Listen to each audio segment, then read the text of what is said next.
he did like this. Then he produced one Rudra. And he said, "Ye maine." Now it's very easy to put hands together, put them together, rub and bring something out. It's not a big deal.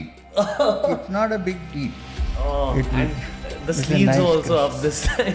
Yeah, to practice anything requires sacrifice, consistency, Why are we here today, sir?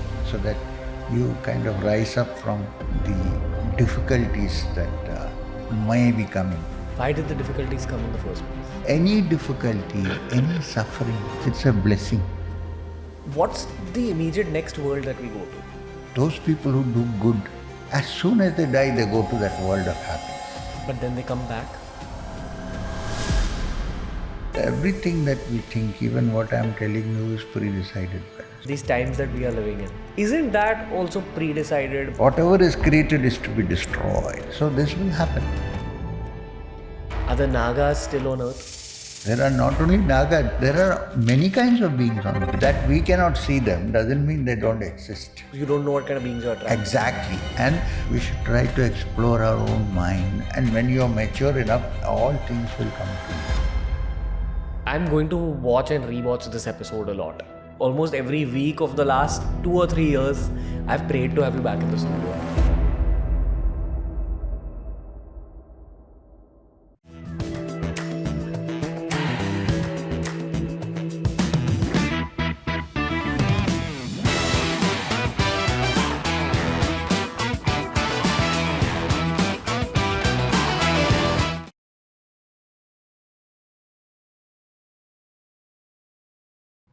Shri sir, welcome back. Thank you.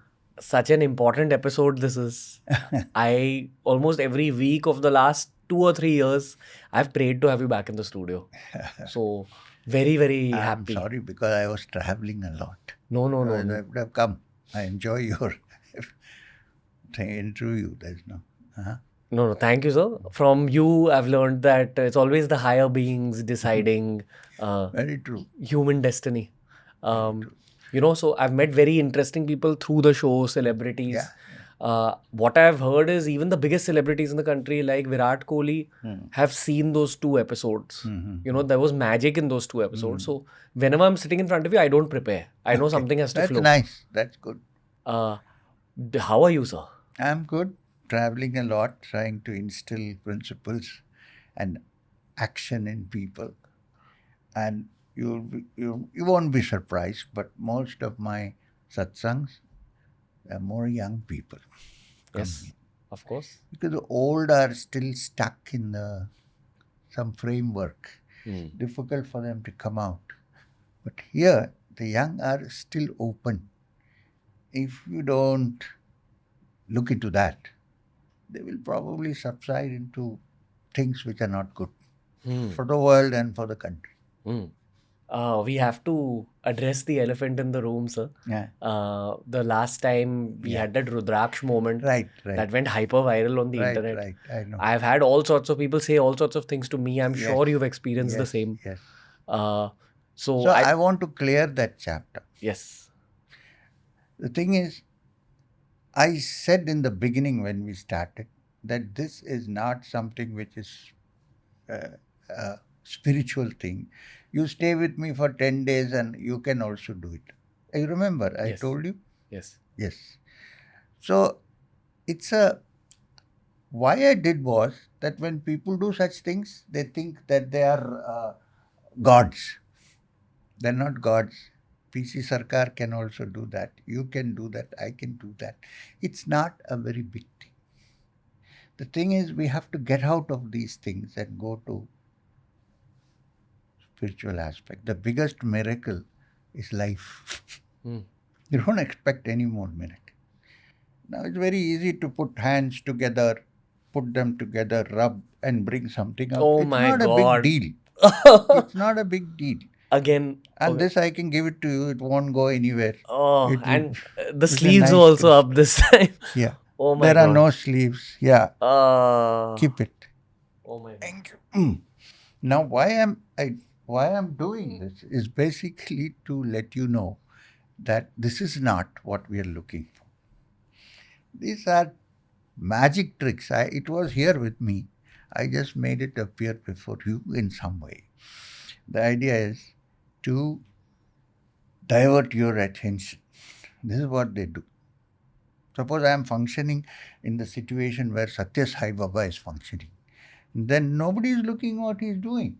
He does when he wants. And so you can produce ash. Let me explain this to you, because people shouldn't get caught up in these little things. It helps to keep your faith a little bit, but doesn't take you anywhere. Now, you people say, how can you produce vibhuti when it is powder form? Yeah. How can it come? Very simple. It's available in solid form, like pills. So it is hidden somewhere here, somewhere here. And then when you do this and press hard, it falls as a powder. So it's not. We should become more scientific and look at things actually, really. So this is the reason why I did that, but it went the other way around. People said it's a miracle. It is. No, I did it from the beginning to show that this is not the most important thing, and it can be done by you and me. You come to me and stay for 3-4 days, you will also do it. Have you become spiritual? No. You see the reason why people say from the mouth some linga was produced, right? One big. This is, if you look carefully, the guy is handing him a towel because he is trying to vomit, like making movements, so like that. The last time the towel goes, there is a linga in it. So he just takes it to his mouth, does all that kind of movie action, and then the towel, it is already in his mouth. You see this? And then it's a big thing that it is produced, and then people take it and keep it at home. Where are we? Are we in the Vedantic real world of the Hindu system? Or are we caught up with all this? It's for that I showed that it's not a big deal. Yeah, I think there was a lot of skeptics also Yeah. who saw that Good. episode. I'm so glad. Yeah. They asked questions, and they're right also in a way. Yeah, I mean, I've been in rooms where people have shouted at me for not challenging you. And I'm like, Are you So don't that is know. why I want to close that chapter today and say that there's nothing much to this. These are all things which are done. It brings about some faith in people. But the greatest miracle is you plant a seed and it sprouts and grows into a huge tree. What better miracle does one want? This is God's miracle. Yeah. The sun rises every day, the moon is moving. From a small dot of semen that goes into a woman's womb, a whole human being is produced, thinking, walking, look. You see, what better miracle? How is this happening? What is this? This is the essence of being. Not all these. It is basically to eliminate these that I did it for you. Because people will say, you can say all these things, but you cannot do it. Yeah. I'm actually relaying a question to you from some of my cricketer friends again. And I've heard that Virat Kohli also had the same question. I think the slightly, I won't say the largest, but the larger conversation here with this thing you've produced out of thin air is how Maya can be manipulated almost. Right? There's a veil around us which is invisible. What have you exactly done here, sir? Yeah, see, the word Maya means illusion. What are magicians called? Illusionists. It need not mean in that sense that the whole Brahma Satyam Jagat Mithya, that is Vedantic Maya. When you say Maya, it means misdirection of attention, illusory things. This is Maya. So how did I produce it? It was already with me. You didn't see it, so this is Maya. But as in, you were hiding it on your body? Somewhere. Okay. I won't tell you because the poor magicians will go out of job. but it was somewhere with me. When I came in, it was with me. I couldn't have brought it from thin air. Nobody can do it. Okay. Nobody can do it. So it is the misdirection of attention. See, when somebody says, look here, then I'm also looking there. Naturally, you will also look there. That's when the other hand does the mischief. Got it. Gotcha. Okay, where do we begin, sir? It's been 5 years, I think, since our first conversation. Is it? Yeah. Maybe. 4 or 5 years. You can begin wherever you want to, whatever appeals to you, what is natural. I feel that you are a great inspiration for the younger generation. This, because many people who meet me for the first time, oh, we saw you for the first time in the... They don't talk about Rudraksha or anything of that kind, but they're impressed. They know because there's a young person coming, sitting down and spending his time to figure out these things. So this is the reason why I'm here. No, thank you, sir. I just want to be very You transparent. can keep it here. Yes. Nothing will happen. It won't disappear unless I want it to. Thank you, sir. This is going to go right next to the Rudraksh you gave This me. is for you. Thank you, sir. Have so many things to say. I think I had a certain purpose related to this show. And I remember, I think the second time I met you, I told you I want to stop the show, which was back in 2023. Yes. And you said, no, you can't stop for 4 or 5 years. Yes. Those 4 or 5 years are getting over now. Now, but don't stop. It's useful for many people. Yeah, I don't know. I just think there's a change in my purpose as well. I don't know what it is, but I think this was a very purpose-driven process for 6-7 years where I was answering many of my own questions. Right. This is the big pleasure of my job, getting to meet people like yourself, getting to learn so much. But on some level, I also question now that I'm in my 30s and a lot of people who watch are in their 30s. Something has to shift in every decade of life, I think. Yes. So I just wonder if it's wise to go away a little bit from the public eye. I also think the world is in chaos and many people in the world are not ready to listen anymore. Oh, I'm sure people are ready to listen. The angle should be different. Always people are ready to listen. We should go to the essence and not go too much into the outside particulars. Go to the root. Yeah. This is what. Can I take you back to your 20s, 30s and 40s? Can you just tell me what was different for you in these 3 decades for your life? If you have read my autobiography, that when I was very young, I was seriously interested in spiritual matters. When I was very young. You cannot explain it except that the Supreme Lord was kind, that he planted some seed in my head, is all I can say. You can explain it by past birth and so on. Okay. Now, from that time, my search was very, very sharp. But at that age, 8, 9, you cannot run away anywhere. Like you said, I want to close up and go into... We can't do that, right? So I continued. I went to college. I studied. I met many people around Trivandrum, where I was born, Thiruvananthapuram, who were into spiritual field, so-called yogis and bhaktas, sannyasis. Also some Sufi saints. And I was continuing. Then at the age of 19 was a change. When I said, now I need to relocate myself. I cannot be in the same environment. I need to relocate myself and pursue what I was looking at with full attention. So I ran away from home. That was the only way I could do it, because you know my background. I couldn't have done it at home. I ran away.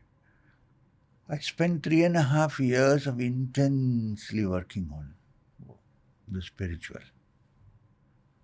By God's grace, I got a teacher who was very serious. He was not interested in banners. He didn't have ashrams. He was barefoot. He didn't even have shoes. And he was directly into the essence of what the ancient teachings have been.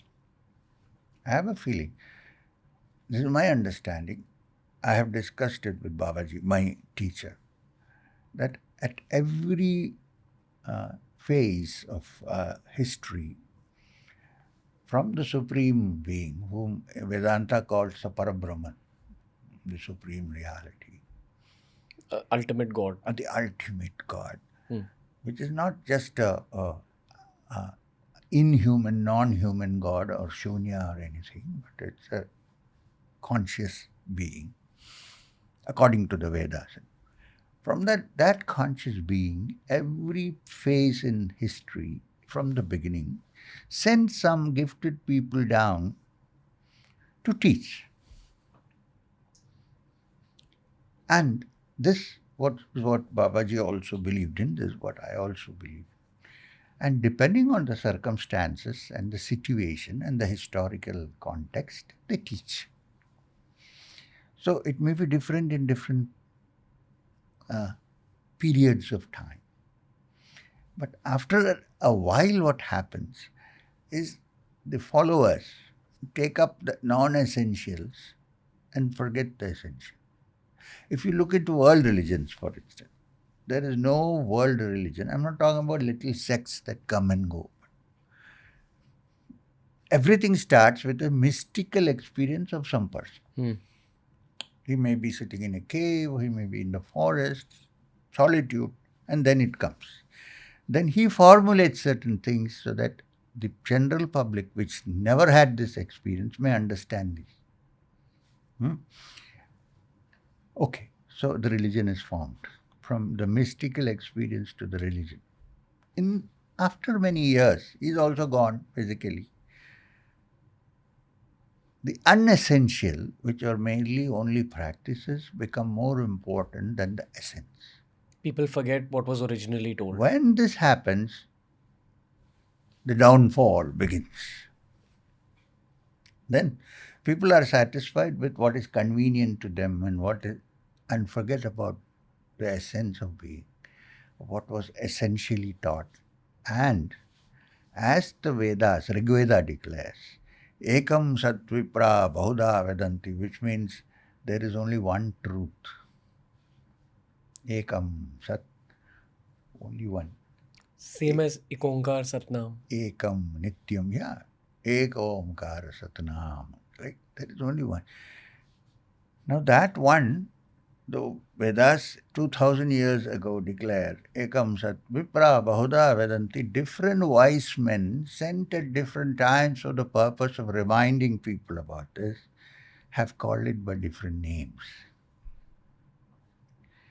If we miss this essence, which comes to us from such ancient times, we are bound to disintegrate, fight with each other, and finally destroy ourselves.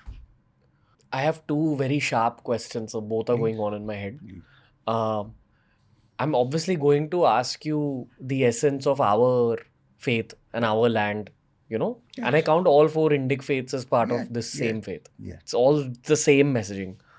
So that's the first question, that what is the essence of India originally? Second question, I have to ask you about Babaji. Are you still in communion with him? No. But are you able to somehow get his messages? No. Nothing. But I'm on my own now. I'm independent. That was Babaji's intention. He said, I don't want to be like you're dependent on, act like a medium. I have developed certain capacities and I've put you forth now. Now it is for you to be independent, because he didn't depend on anybody himself, and he was trying to make me like that. But I do think of him. You do think of out of great affection, respect, and all that. I do think of it. Very few people, I think, practice Kriya to the degree that you do. And if you practice that much, you are already connected to everything. To the Supreme is what is required, not just anybody who was in human form. So I wish to ask you that because of this connection you have with the Supreme, what is the Supreme saying about these times that we are living in, 2026 to 2030? Because it seems like the world is in chaos, old systems are completely rebooting. I also notice a lot of lies being celebrated. Spread and celebrated. Spread and celebrated, yeah. A lot. Not to be in a conspiracy theory zone, I but understand. Evil people sometimes are being celebrated, etc., etc. What is the Supreme Being saying? The Supreme Being is not like us. He doesn't have a mouth to talk, or it. Let me define the Supreme Being according to the Vedas. Yeah. The Supreme Being is defined in the Vedas as the Supreme Brahman, which if I quote, can I quote? Please, sir. From the Kenopanishad.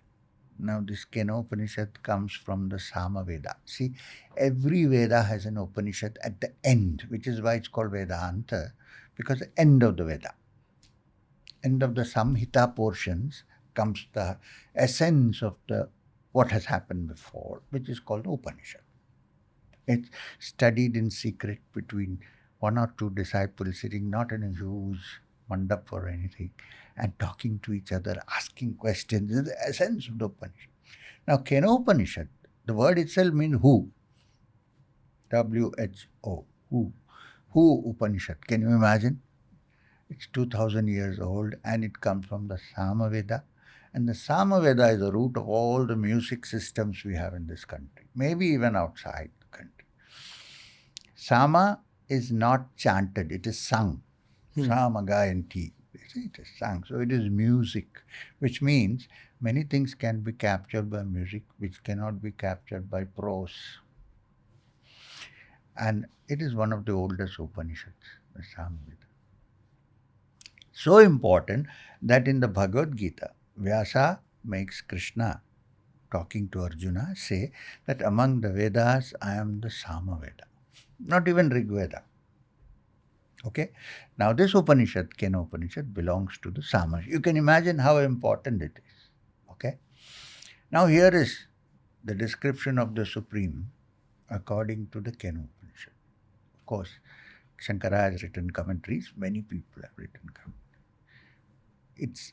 I can't go through the whole of Kenopanishad for this, but let me pick up what is essential. First, they are asking, who is it that is behind all that is happening? Keneshitam patitam prasitam manaha. Who is the first person, being, who has initiated the seed of thought? You know, the thought, while it is constructive, it is also the biggest obstacle. Keneshitam patati prasitam manaha. Who has started this whole movement of thought? Who? Keneshitam vacham imam vadanti. Who has produced speech? And how we learn speech. Without speech, you cannot express anything. And then, not being able to define it, it says, Shotrasya Shrotram Manaso Mana Yat Vachoha Vacham. That means it is the essence of hearing, it is the essence of seeing, it is the essence, and so on. Because there is no way to define it directly. You have to eliminate, finally find the truth. What Shankara called in Advaita, Neti, not this. When the unessential is eliminated, what remains is the Brahman, is the truth. Now here is a statement from the Kenopanishad. Yat chakshusha na pashyati, that which the eyes cannot see, yena chakshum shipakshati, which means because of which the eye has the capacity to see. Tadeva brahmatvam vidvi, understand that alone is the Supreme Brahman, the ultimate God. Nedam yaddidam upasate, nothing that we worship here. Now, this is a more iconoclastic statement than Jai Krishnamurti. And how old is it? Over 2000 years old, the essence. And then from eye it goes on to all other panchendriyas, instruments of perception. Yashrotre nanashrunoti yanashrotramidam shrutam tadeva brahmatvam vidvi nedam yaddidam upasate. Which the ear cannot hear, but because of which we have the capacity to hear. Understand, O student, that alone is the truth, reality, the God, the Brahman. Nothing that you worship here. Nedam yad idam upasate is very clear. Right? So I think the younger generation should be led back to. In fact, Swami Dayananda Saraswati started a movement saying, go back to the Vedas. He did many good things. He reintroduced widow remarriage. He abolished child marriage.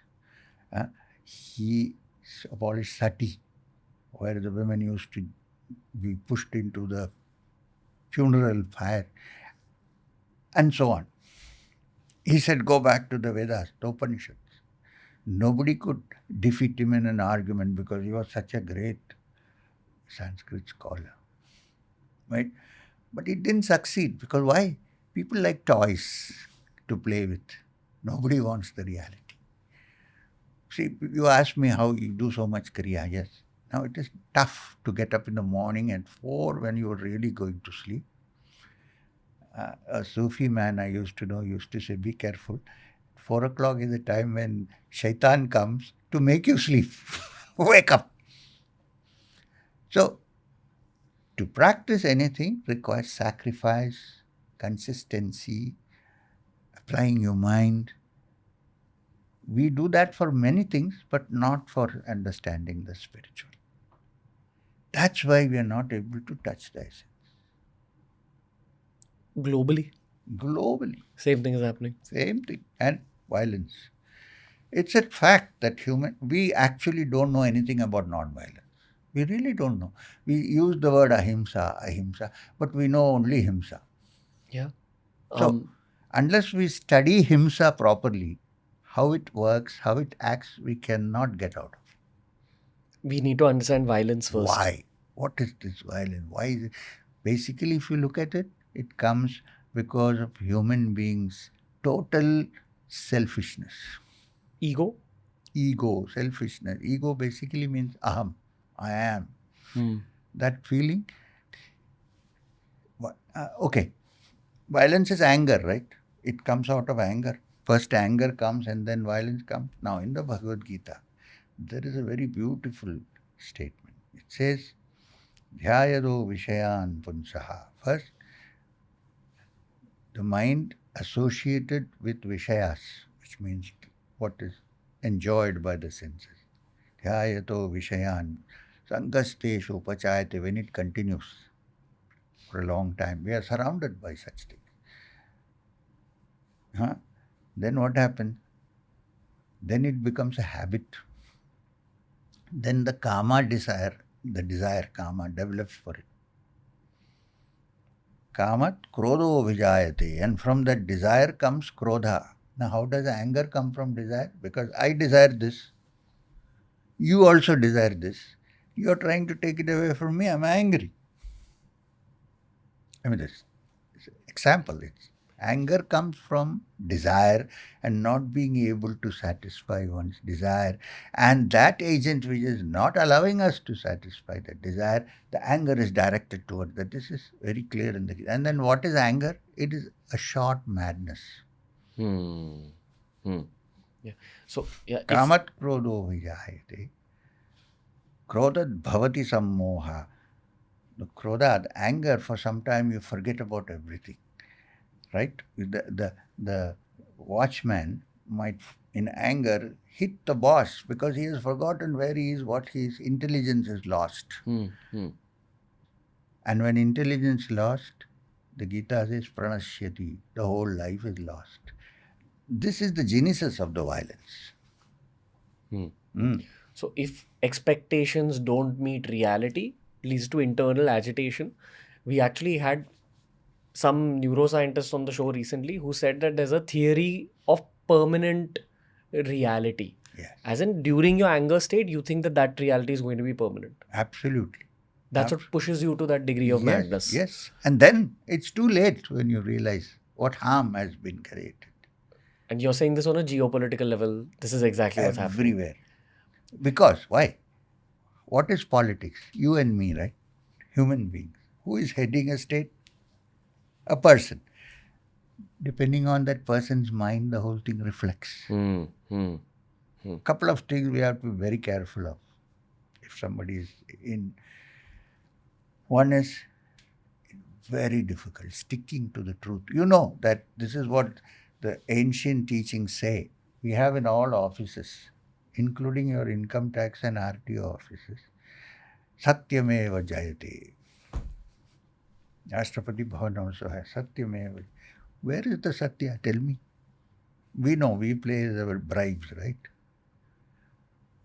So Satya is gone. Satya is the only thing that is effective in Kaliyuga. If that does not work, then the rest of the things follow automatically. Now what happened? You learn to manufacture lies which appear to be the truth. Once you manufacture that, then you're stuck to it because you cannot come out of it. Then you begin to think that you are very powerful. Then the pride gets into your head. You don't realize that the wind blows. We don't have time, otherwise I would have given you a small story from the Kenopanishad. It will take 2 minutes. Yep, go ahead. Apparently, this happens to most people. It can happen to me, it can happen.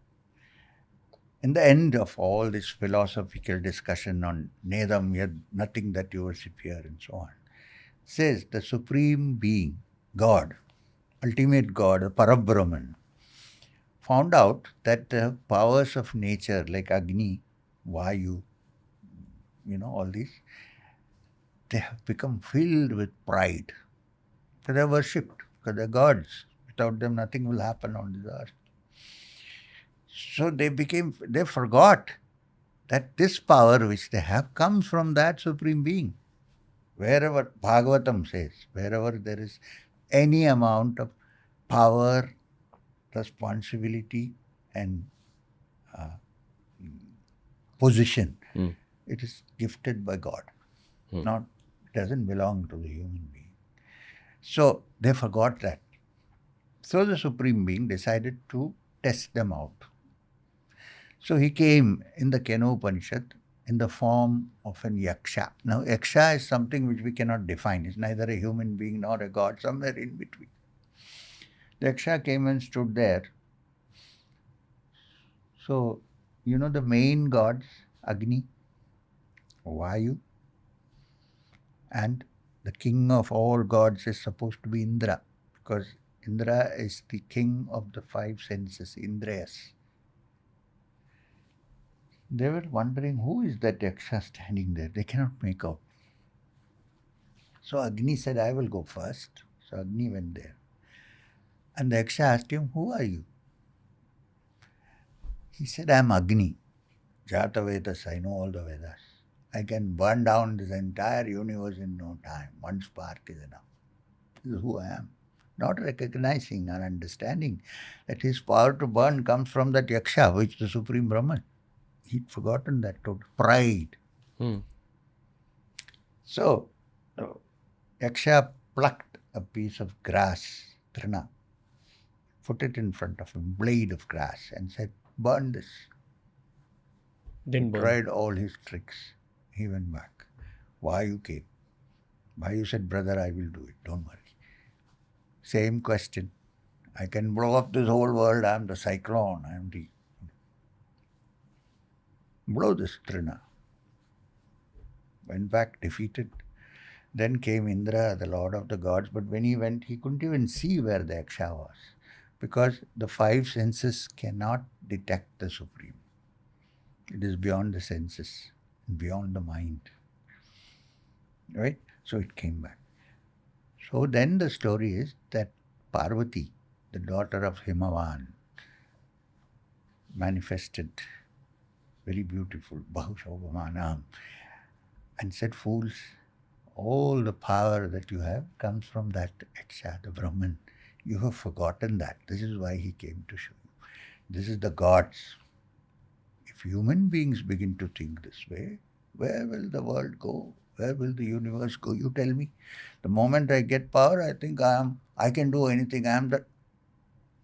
This is the reason for the violence and the agitation and everything that happens in the world, that the leaders are like this. Who are supposed to lead. Then what will the followers who follow do?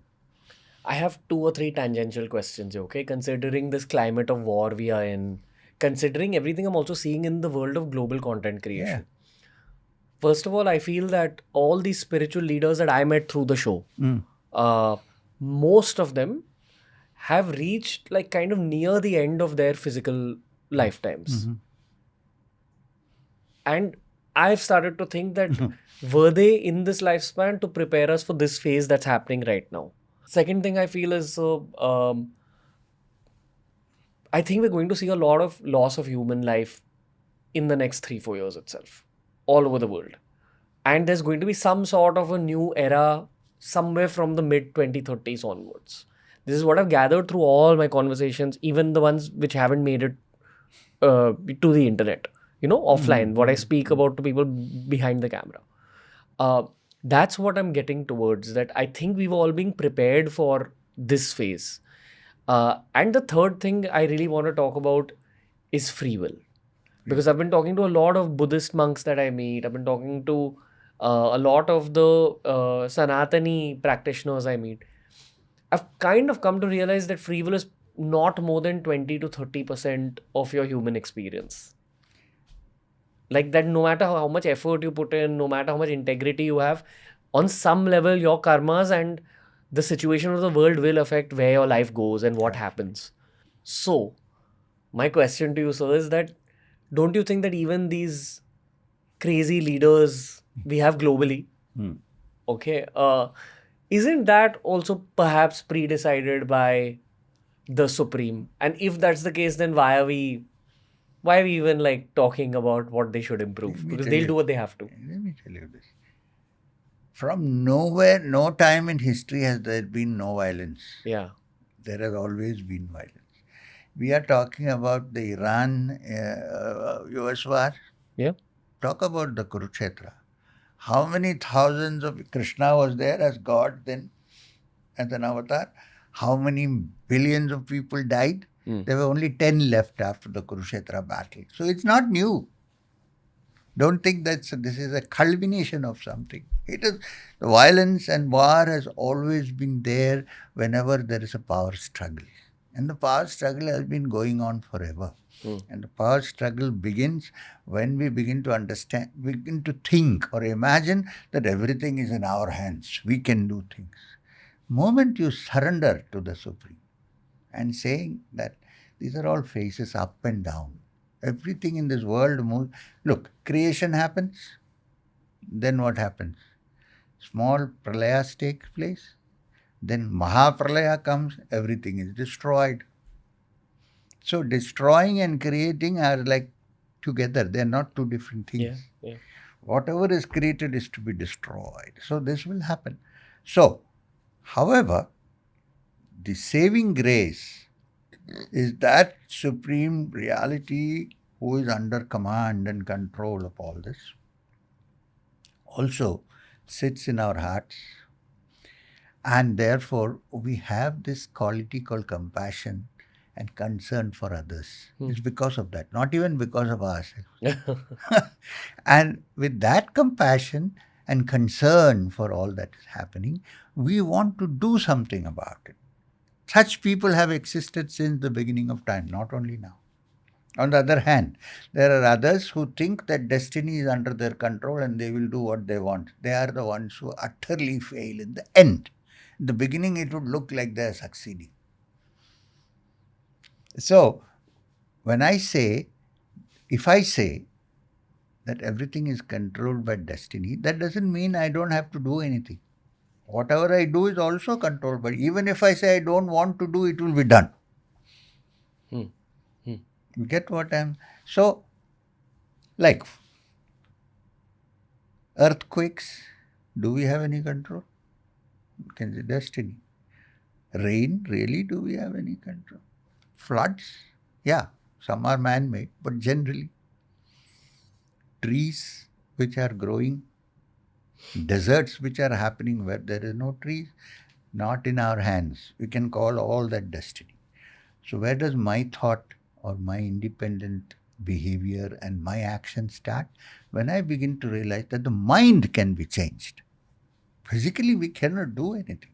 The mind can be changed. If the mind changes, it will reflect in the world that we live in.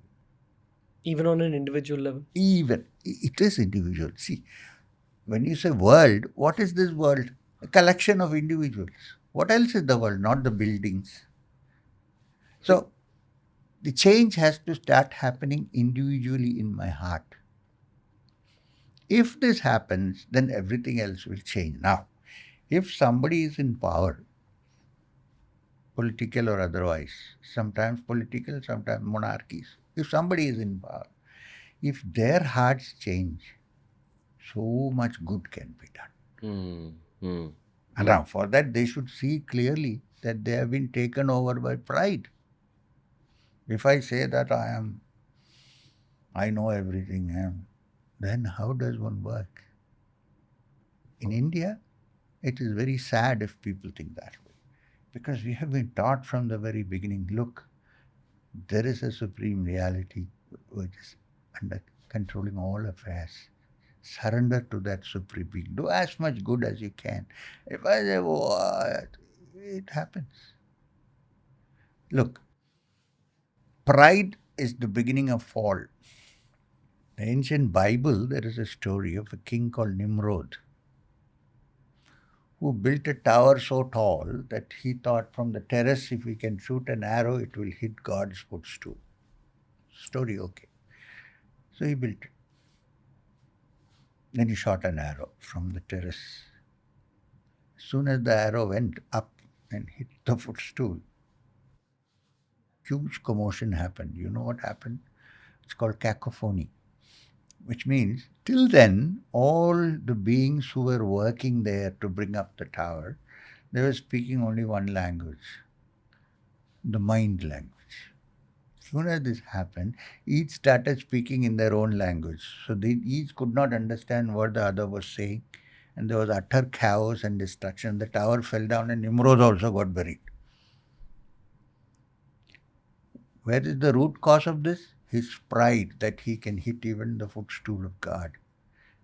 Humility is essential for existence. Let's focus on that 30%-ish that we are responsible for. Okay? This is what I've gathered from all these conversations. Let's highlight Virat Kohli. Okay. Now, if you're a cricket fan, you know that he started working hard from his teenage, and his hard work has got him to where he is, because there was very low expectation. Not very low, but there was low-ish expectation on him when he was young. He exceeded all that expectation. He obviously worked hard.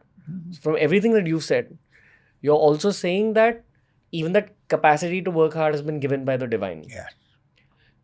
So there was Also, without that blessing, he couldn't have succeeded. Even if there are many people who must have worked very hard. Yes. How did he succeed?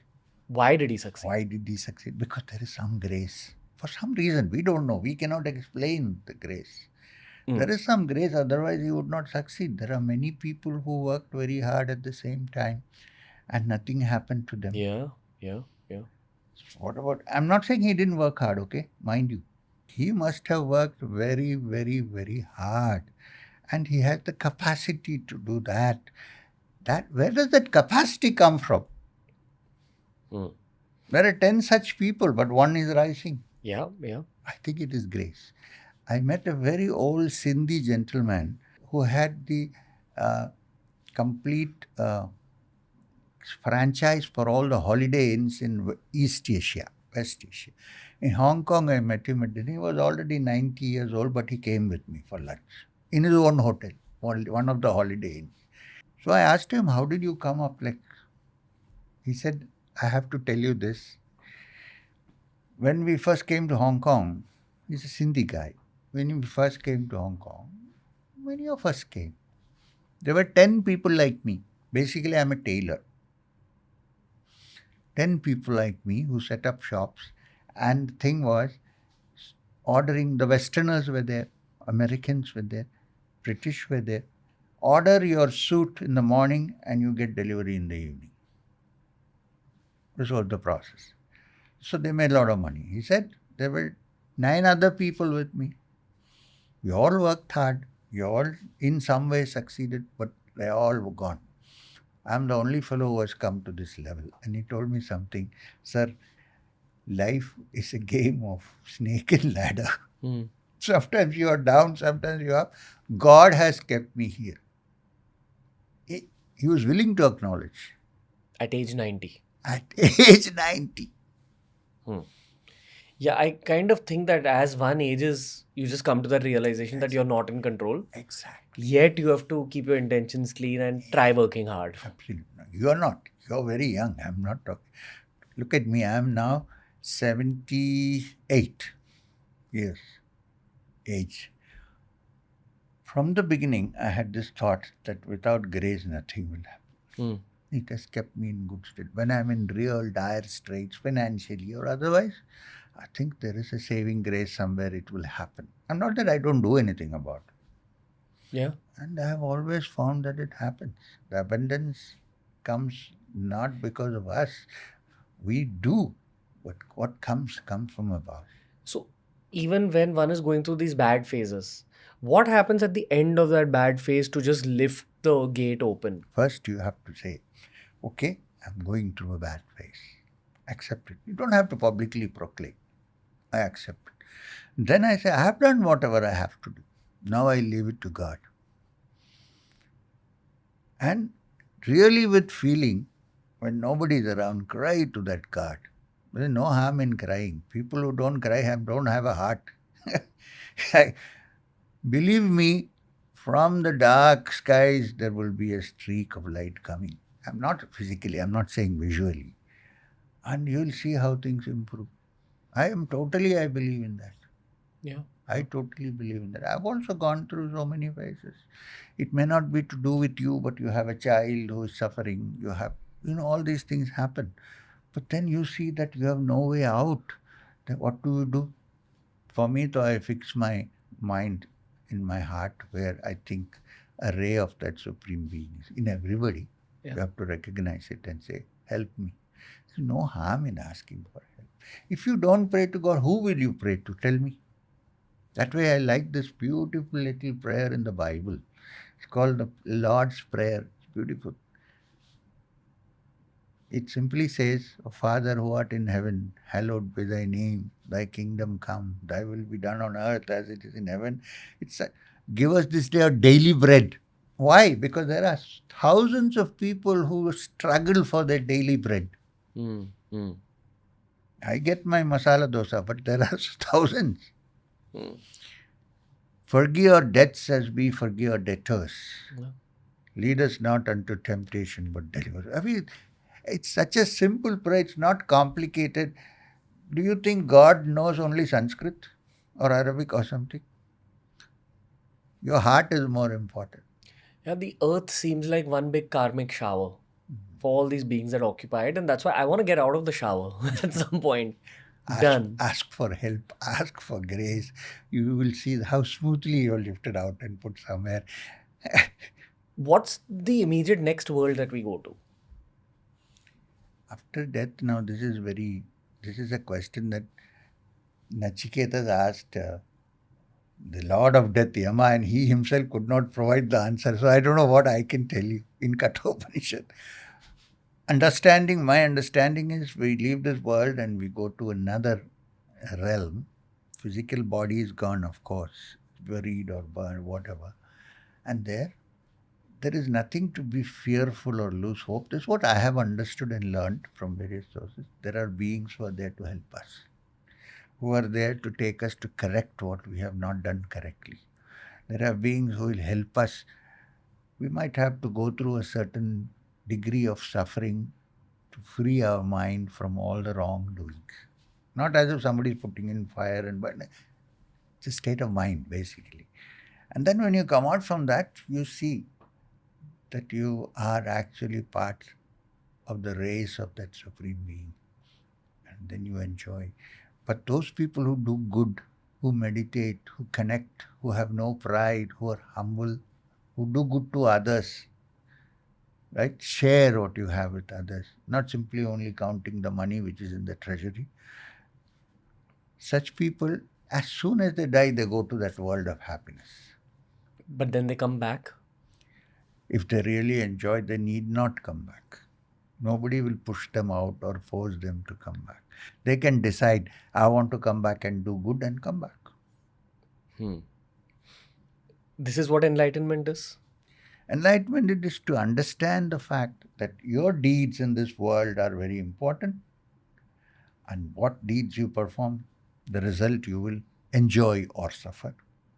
And if you have understood this, that you are linked in some way directly with the Supreme, then you are free. Nobody can push you, force you to come back, nothing. You're like a free-flying bird. Uड़ जाएगा पंछी Kailash, Kabir said. Why do you think all our souls on this earth chose to come back after dying in our last birth? I have no idea. Some desire must have been left to fulfill. Otherwise, why would we come and suffer? Yeah. Some desire was left to be fulfilled. We are back trying to solve that desire. During that process, we should understand this is why we have come. So let us be free. What are you thinking about this next chapter of your life, next 15, 20 years? I don't even know if I last for 15, 20 years. I'm already 78 years old. So your 80s, 90s, what are you thinking about? I have formed a structure called the Satsang Foundation. It has become big. We have hospitals, we have free schools. I want to wind up. I'm not wind up the system. Somebody else has to take over, and I want to get out of all this and stay in solitude. Few people who come to see me, I will talk to them and try to make them understand that what actually is the heart, and it is the heart of the matter. This is what I want to do. But I still have a little bit of responsibilities to the family. The moment I sort it out, I hope I can do it before I die. I will sit down quietly, unknown. I want to go to a place where when I walk out, nobody knows me. Nobody tries to fall at my feet. Nobody knows me. I want to stay alone. And you'll be in India? I don't know. Wow. I really don't know. Like you told me outside that you're planning a Mount Kailash visit. Yeah, now. Why now? Because after this, I won't be able to go physically. Okay. I already been to Kailash. I've done a parikrama. Lots of people were behind me saying, now when will you go to Kailash? You went, that time lucky people came with you. So I said, okay, let's have another trip now, because afterwards, after 2 years, I may not be able to. You have to accept this, physically. That when you grow older, the cells become weak, all these things happen. However much Kriya you do and try to revive, yeah, to some extent. But it's like a car. Spare parts are possible, repair is possible. Eventually, you have to abandon it and buy a new one, right? So, this is where I'm going now.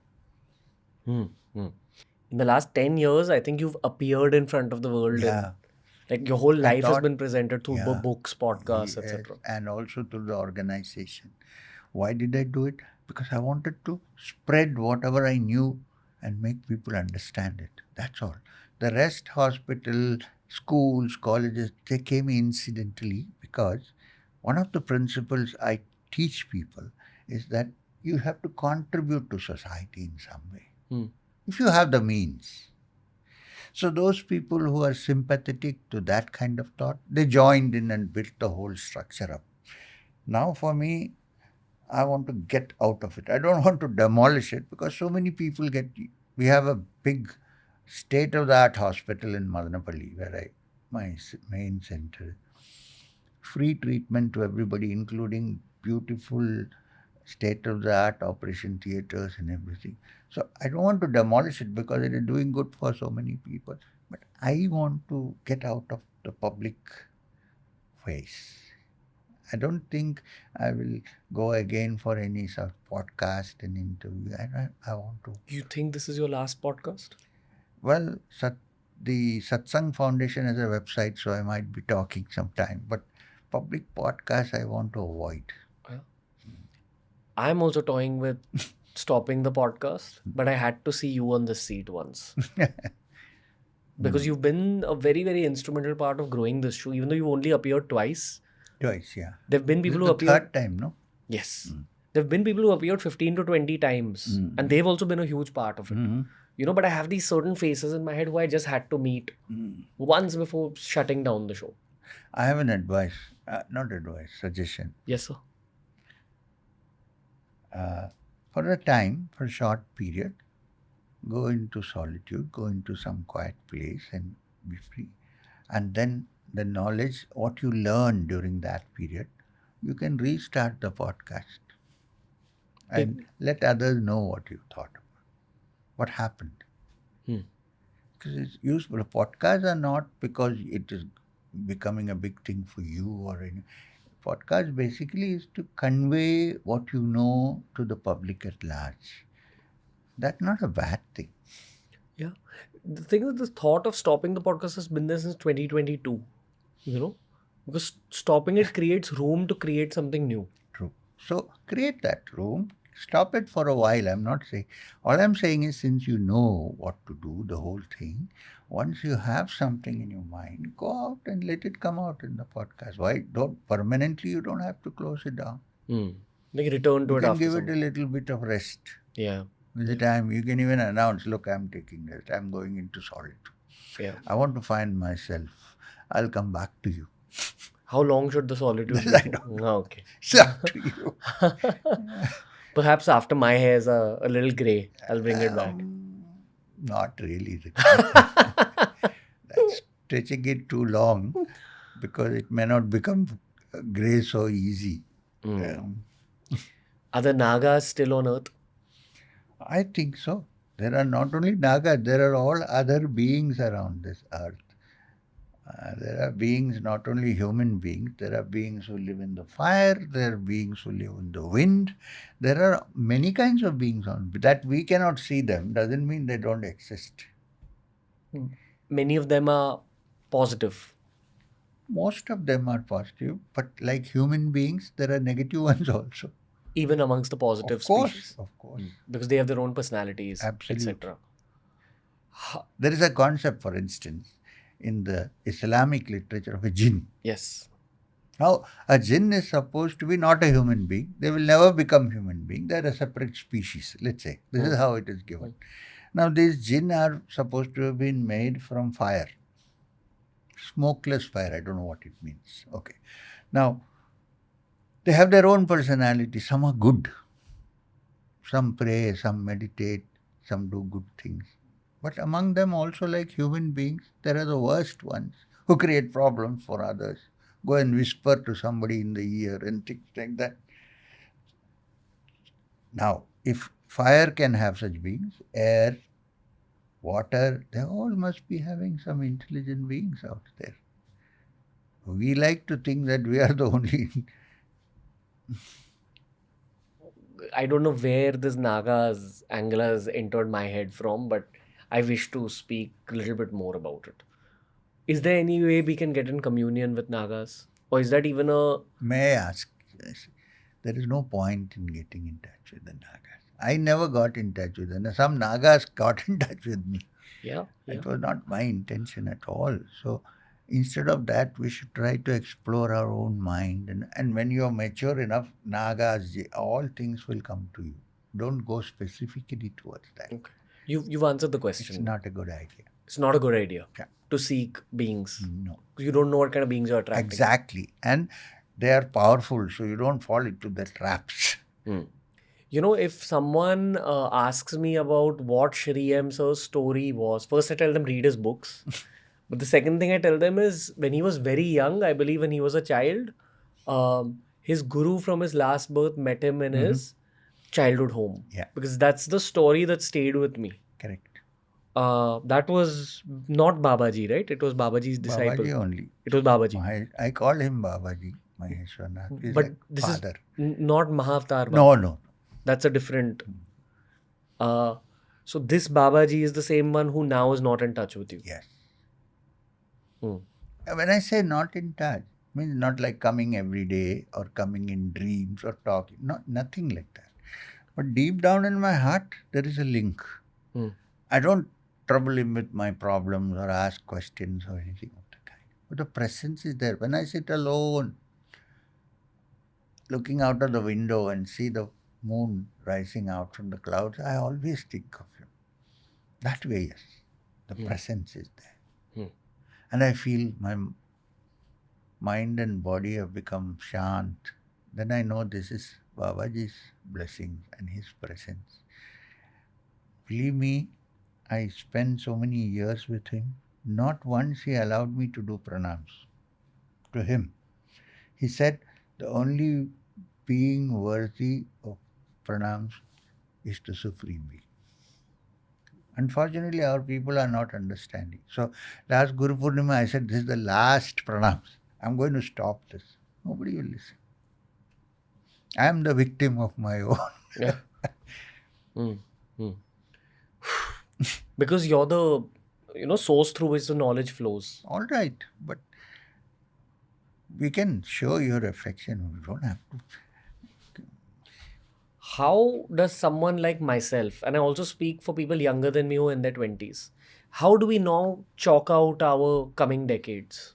Or do we just chalk out 1 year at a time with a larger intention to meditate, etc.? Keep short periods of time. Okay. Don't look at it long, because we don't know how situations change. Various things can change geographically, politically, which all affect us, right? So think of 1 year, let's say. How will I live this year? Causing as less injury to other living beings as possible. As possible, mind you, we are limited human beings. We cannot say absolutely I will do this. Yeah.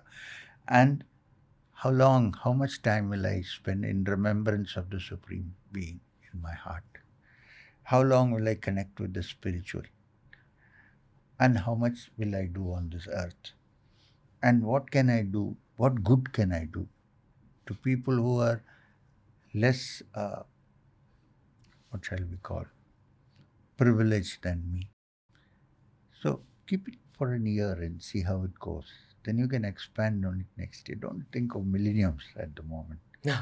In fact, when you think of even one year, I think you should think of 1 month and 1 day, because everything starts with 1 minute, which becomes 1 day, and then stretches on to a month, then 2 years. So it is 1 month and 1 year. If you can stabilize, that stability will stretch for you for years. Is there any way to increase my energy levels as my physical body ages? You should eat right food, do exercise, if you know Kriya, practice Kriya. It supplies a lot of energy to them. And don't forget to bow down regularly to the Supreme Being, whether you see Him or you don't see Him. Ask for help. There is no better energy than that comes from there, from that source. I'm just asking my own questions here, sir. Destiny first put me into this path of Kriya, and it took me to a certain degree. Yeah. And I almost feel like, that Urva Rukmiva Bandhana, like the fruit just falls off. I went into this path of mantra sadhana through life situations, etc. And I enjoy it. Right? Continue with it. That's what I'm asking you. Yeah. But there is no better mantra on this earth than the Gayatri. So do spend at least a few minutes chanting the Gayatri. You don't have to do the entire Sandhya Vandana and the complicated thing, but the Gayatri mantra is so simple and so effective. Yeah. What is the Gayatri? It simply says Om Bhur Bhuva Swa, which means it applies to the Bhuloga, Bhuvaloga and Swargaloga. It's not Swaha, Suha, short form for Swarga. Okay? And it also applies to waking state, dream state and deep sleep. According to psychology of the Upanishad called the Mandukya, heaven or Swarga is deep sleep, Sushupti. And then there is Swapna and there is waking state, Jagrata. So this mantra, why they have stated it, it applies to all the three states. Om Bhurbhuva Swaha. Then, what is the next sentence? Tat Savittar Varenyam. I bow down to that controller of the universe, Savittar. I bow down to this controller of this universe. Tat Savittar Varenyam. What is the next sentence? Bhargo Devasya Dhimahi. Dhi is meditate. Bhargo means effulgent. Bhargo Devasya, that divine being who is effulgent, I meditate upon. And what is the request? Dhiyo yona prachodayat. May my understanding be illumined and stimulated and awakened. What more do we need? Is there anything I need to do to enhance my body's ability to absorb the mantra? Try to follow food rules, keep simple food. Do not indulge in alcohol and any other substance which can alter your mind states. Keep off from all this. And try to get up early mornings when the world is still not become active and do your mantra sadhana. Got it. With the understanding that even you don't see, but the Supreme Being has thousands of eyes. It sees everything. So, two people who are doing mantra sadhana, one of them has a slightly naughty life, where they are indulging. Food can also be. That is called the left-handed path. I am very concerned about it. I would rather go on the right-hand path. Simpler? Simpler, Samaya Marga, it's called. But also, practically speaking, it's difficult for a lot of young people Of course it is difficult. But then people think, oh, we'll go from here and then shift to. They never shift. They'll stay there. And then what happens? If they stay there the whole life, but they've practiced? Nothing happens. They imagine that something is happening. It's easier to transform yourself through the Sattvic path. But then isn't this also pre-decided by the Supreme? Well, everything that we think, even what I'm telling you, is pre-decided by the Supreme. So we have to look, when food is given to us, do we say, oh, it is pre-decided, I will not eat until... You eat because you are hungry. Hunger is pre-decided. Why are we here today, sir? I came because I haven't seen you for a long time. And I appreciate your podcast and the questions you ask, which seem to me sometimes quite innocent questions in a way. And second, because I thought I will put some energy into you through my, not like trying any technique, but so that you kind of rise up from the difficulties that may be coming from here and there and float properly and maybe go on to a more constructive phase. Yeah. That's one of the reasons why I came. I didn't have any other agenda. No, thank you, sir. Why did the difficulties come in the first place? Because without difficulty, one cannot purify oneself. The difficulties are the things that lead you towards purification and higher evolution. Back when we had met those previous 2 times, did you have a feeling that these difficulties will come? I don't usually try and discuss this, but I thought maybe somewhere along the line, but it is a good thing, Any difficulty, any suffering, anything that happens, it's actually, you shouldn't think, oh, it's a good phase, it's a blessing. You learn, you change, and you move forward. So it's a good thing. In my world, there's a term called purple patch, which means a very good phase. Now, when I look at the very good phase when I met you for the first 2 times, I realize how much of it was not in my control. Exactly. So you see now, why do you see? Because of certain experiences in life. So good or bad experiences that come, always thank God. Thank you. Don't get angry and say, well... But, I really want that good phase again. It's there in many ways. The heart is good, everything will fall into place. I'm telling you. So take 1 month at a time, one day at a time. One day at a time. I'm sure, because your intentions are clear and pure, you will move forward. You don't have to worry. Yeah. This is also the point. I also pray that something good happens to you. Thank you, sir. I know you're good already, but something better. Thank you, sir. Definitely feel a little lost, but I think sometimes the divine does all this through me because I have this little amount of fame, and there's many people who are feeling lost and hurt on a smaller level, and they see this other person on their phone screens who's also going through some rubbish. Fame is a blessing that comes from God. Don't discard it ever. Let it be in its place. But that should not build pride in us. That's all that needs to be done. Yeah. That's what the Bhagavad, one of the messages, wherever you see power, wherever you see fame, wherever you see energy, it's actually an amsha of the Supreme. A ray of the Supreme. So where it is due, you need to give respect. And just flow, because none of this is your doing. Really. Flow. It's beautiful. Believe me, today I came here. I'm not even thinking that I came here. It's part of the flow that has taken place. I know it's not easy to think that way, but it is so. I have some years ago surrendered totally. Even Kriya, the definition of Kriya, the word Kriya appears this is the last time I'm going to tell you, appears in the Yoga Sutras of Patanjali for the first time in words, Kriya, Kriya Yoga. Where does it appear in the first sentence? Tapas, Swadhyaya, Ishvara Pranidhanatva, Kriya Yoga. What is Kriya Yoga? Tapasya, which means fighting against reverses and negatives. This is tapasya. Not standing on your head. To Swadhyaya. Swadhyaya means self-study and also studying your own self. How do I react? What am I? Then, Ishvara Pranidhanatva, surrendering to the Ishvara. Because there are certain things which are not in our hands that we have to acknowledge and surrender.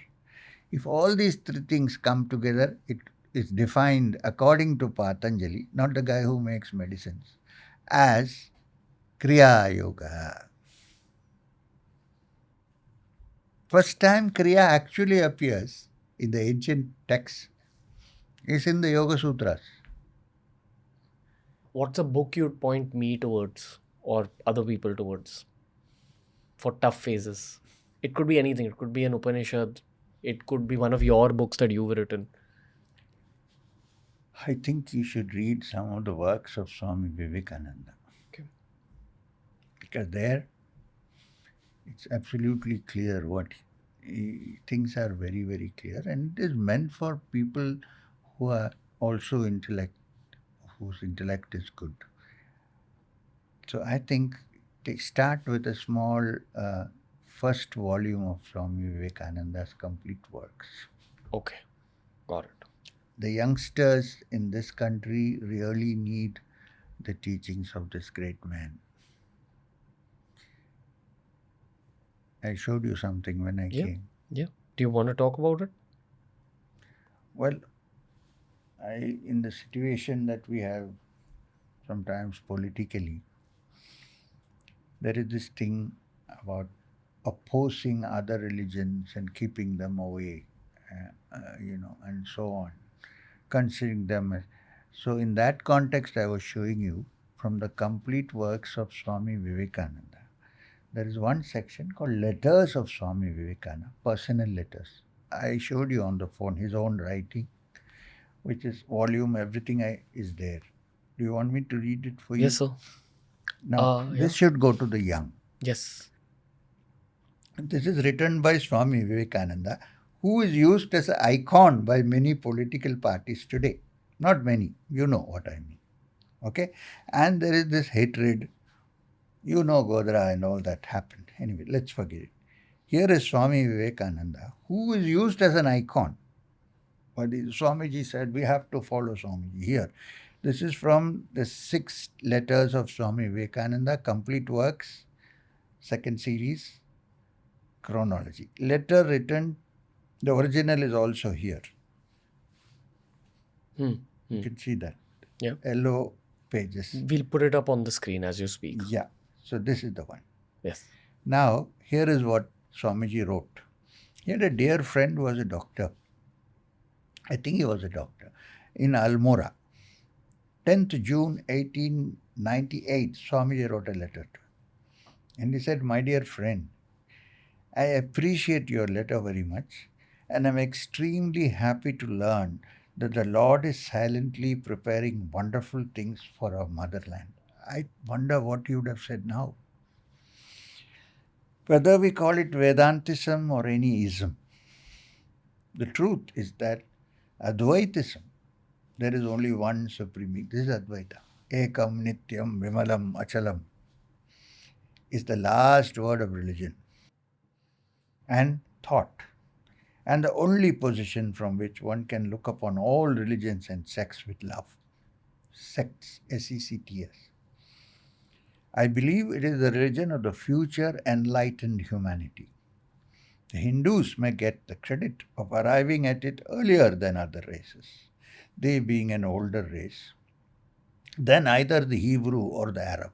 Yet, practical Advaitism, which looks upon and behaves to all mankind as one's own soul, was never developed among the Hindus universally. Swamiji. Not On the other hand, my experience is that if ever any religion approached to this equality in an appreciable manner, it is Islam and Islam alone. Nobody will imagine that in the present context of what is being presented as Swami Vivekananda. Therefore, I am firmly persuaded that without the help of practical Islam, theories of Vedantism, however fine and wonderful they may be, are entirely valueless to the vast mass of mankind. We want to lead mankind to the place where there is neither the Vedas, nor the Bible, nor the Quran. Yet, this has to be done by harmonizing the Vedas, the Bible, and the Quran.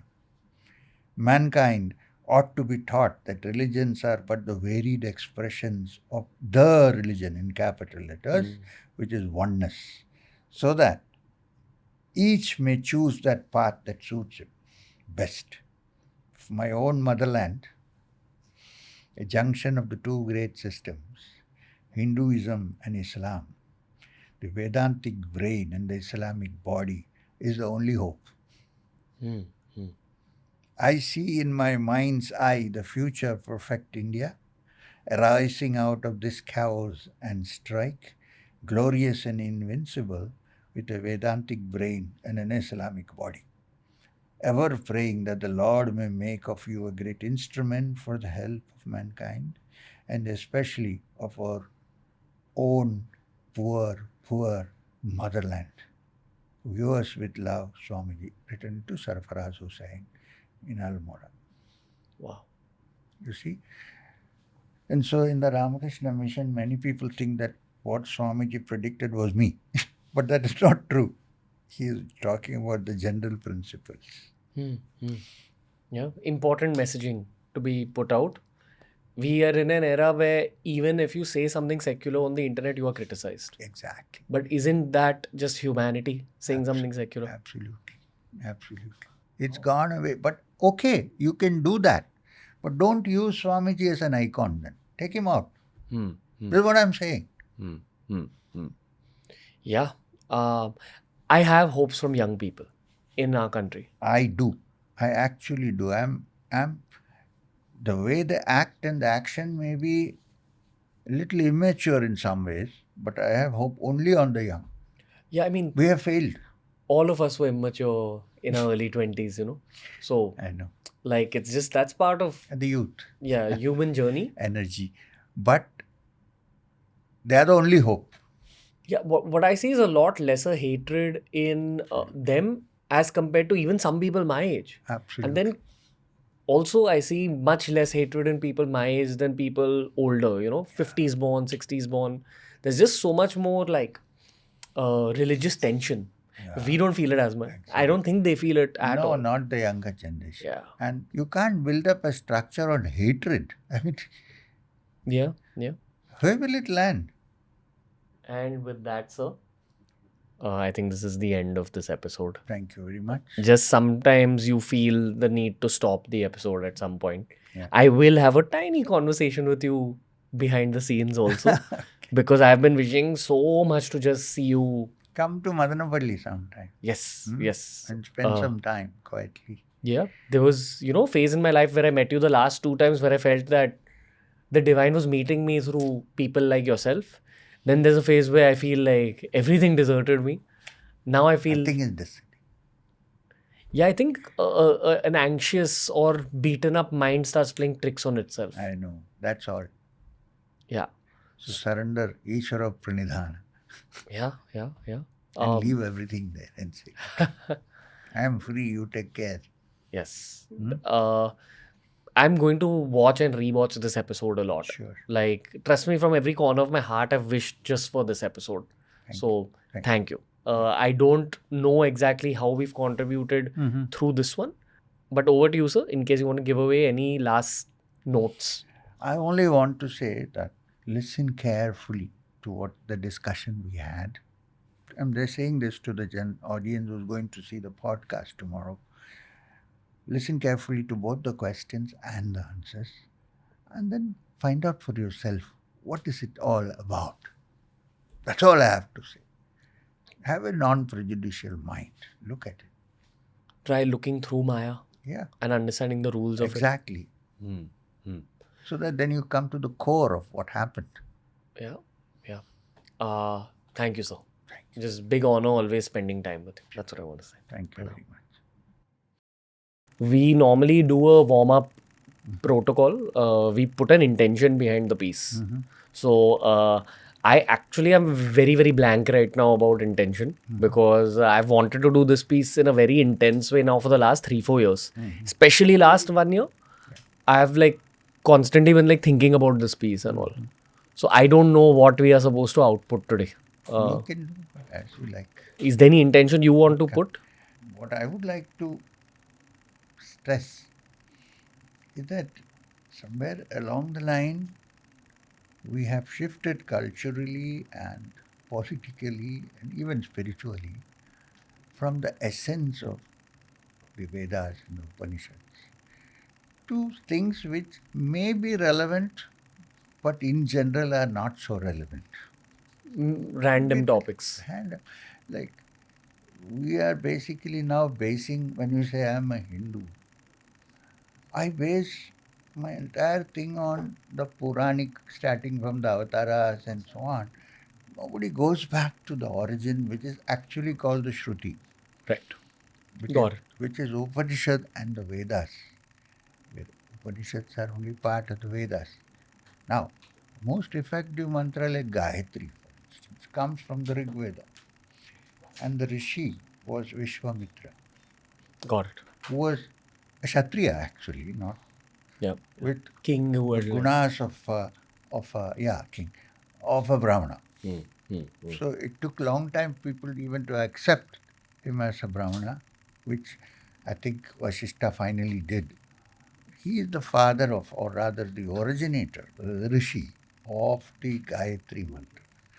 So this Gayatri mantra is so simple. People come to me and say, oh, we want Sri Vidya, we want this mantra. I ask them, when you are young, especially some people who are from that background, nobody told you any mantra in your ear when you were 8? Yes. What did they say? Gayatri. So why are you asking me for a mantra? You know, it's a fashion to say, oh, I am now chanting Sri Vidya. I am now with Kala Bhairav. It's all nonsense, actually. There's nothing. So I say, why don't you chant the Gayatri? It's such a profound mantra, not only the meaning, but the effect of it. So what I mean is, we need to go back to basics. Dayananda Saraswati tried that with Arya Samaj, but he didn't win much, he failed. But the younger generation have the potential to go into it. Got it. Because they're looking at that, something real and not some stories and fables. And अब हम अयोध्या में मंदिर बना दिया राम जी का. I'm sad because I was also one of the VIP invitees sitting in front. वहीं की ही चंदा चोरी करना शुरू कर दिया तो अब क्या है? What is left? You tell me. So why this is happening is because we are hanging on to things which are not so important because they're easier to practice and more convenient, leaving out the essence of Satya, Satyameva Jayate, although it's written in all offices. But, this is one thing, and one has to go back to the Upanishad. Remind people of the basics again. That's the origin, essence of the Hindu ethos. Ekam Sat Vipra Bahudha Vedanti. There is one truth. People may call it by different names. You see this? So that also I would like to. Then I'm just saying it's up to you. No. The last I would also like how to address the youngsters. Why are they agitated? because they see people attaching more importance to unimportant things and not going to the essence. If they go to the essence, they will find what a wonderful culture there was and how things can be done and so on. Got it. So it is not too much of exposure to the scripture that is creating the problem, the ignorance of the scriptures. And so for that, Sanskrit is very important. Got it. I mean, these are some of the things.